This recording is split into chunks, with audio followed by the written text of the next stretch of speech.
కృష్ణభజన్ అయితే నేను నైట్ చూడటం జరిగింది. నాకు ఒక సినిమాలో ఒక చిన్న డ్రాబ్యాక్ ఒకటి అనిపించింది. స్టోరీ అనేది సెకండ్ హాఫ్లో ఒకే ఇంట్లో జరిగింది కదా, అది ఒక్కటే డ్రాబ్యాక్.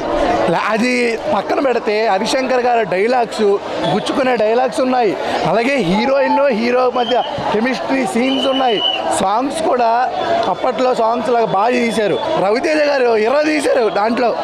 అప్పట్లో సినిమా గోంగూర తోటకూర కాపుగా ఆ టైప్లో ఇచ్చాడు.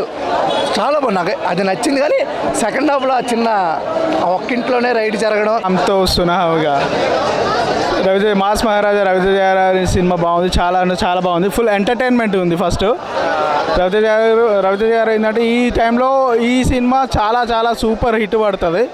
ఎందుకంటే ఎంటర్టైన్ పరంగా సూపర్ ఉంది, యాక్షన్ పరంగా సూపర్ ఉంది, టైమింగ్ బాగుంది, కామెడీ టైమింగ్ అయితే ఇంకా బాగుంది. ఎంట్రీ ఇంకా సూపర్. కొంచెం బోర్ అనిపించే లోపే సిద్ధు జొన్నలగడ్డ ఎంట్రీ ఉంటుంది.